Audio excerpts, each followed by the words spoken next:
ఎస్టెన్ files social media మొత్తం కుదిపేస్తున్న ఒకే ఒక్క hot topic. ఇంతకీ ఎస్టెన్ అనేవాడు ఎవడు? సొంతంగా ఇలా నడిపేంత డబ్బు మనోడికి ఎక్కడది అన్నారనే పెద్ద పెద్ద పొలిటీషియన్స్తో మల్టీమిలియనర్స్తో మనోడి కనెక్షన్స్ ఎలా ఏర్పడ్డాయి రండి ఈ వీడియోలో చూసేద్దాం. మనోడు పూర్తి పేరు జెఫ్రీ ఎస్టెన్. మనోడు పుట్టగానే అంత రిచ్ ఏం కాదు, ఫైనాన్షియల్ మేనేజ్మెంట్ చేసేవాడు. అది కూడా నార్మల్ పీపుల్తో కాదు, పెద్ద పెద్ద బిలియనర్స్ మాత్రమే. సో ఆ టైంలో చాలా మందితో రిలేషన్ క్రియేట్ చేసుకుని పెద్ద సర్కిల్ నే తయారు చేసుకున్నాడు. తర్వాత మనోడు సంపాదించిన డబ్బుతో ఒక ప్రైవేట్ ఐలాండ్ కొన్నాడు. ఆ ఐలాండ్ పేరే ఎస్టెన్ ఐలాండ్. అండ్ అలానే పెడోఫైల్ ఐలాండ్ అని కూడా అంటారు. పెడోఫైల్ అంటే ఏంటో తెలియకపోతే ఒకసారి గూగుల్లో సెర్చ్ చేయండి. ఐలాండ్ లో పెద్ద పెద్ద పొలిటీషియన్స్ తో, మల్టీ మిలియనర్స్ తో, బిజినెస్ మ్యాగ్నెట్స్ తో ఇలాంటి వాళ్ళతో ప్రైవేట్ పార్టీ కండక్ట్ చేసేవాడు. పార్టీ పేరుతో చేయకూడదు పనులు చాలానే చేశాడు. Like sex trafficking, child abuse, minor rapes ఇలా చాలానే ఉన్నాయి.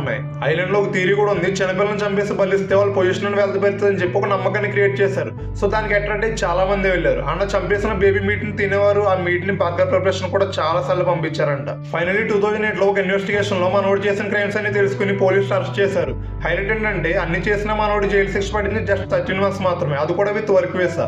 వర్క్ వీసా అంటే ఏంటంటే మనోడు వర్క్ చేసుకోవడానికి ఎక్కడికైనా వెళ్ళొచ్చు, బట్ నైట్ మాత్రం జైల్లో పడుకోవాలి. అలా మనోడు తన కొన్ని ఇన్ఫ్లుయెన్స్ వాడుకుని జైలు నుంచి రిలీజ్ అయ్యి బయటకు వచ్చి కొన్ని సంవత్సరాలు బాగానే బతికాడు. కానీ 2019 లో ఒక జర్నలిస్ట్ వచ్చి అన్ని క్రైమ్స్ చేసిన అలా సింపుల్ గా వదిలేస్తారని చెప్పి కేసుని రీఓపెన్ చేసి మళ్ళీ ఎప్స్టీన్ ని జైల్లో వేయించింది. జైల్లో వేసిన విత్ ఇన్ 1 month కి మనోడు సూసైడ్ చేసుకుని చనిపోయాడు. హైలైట్ ట్విస్ట్ ఏంటంటే అక్కడ సీసీటీవీ ఫుటేజ్ అన్న ఒక టెక్నికల్ ఎర్రర్ ద్వారా టైంలో ఆగిపోయాయి. అండ్ అలానే అక్కడ పనిచేస్తున్న గాడ్స్ అందరూ ఆ టైంలో పడుకున్నారంట. సో అది సూసైడా లేకపోతే ఎవరన్నా చంపించారన్నది ఇప్పటికీ మిస్టరీయే.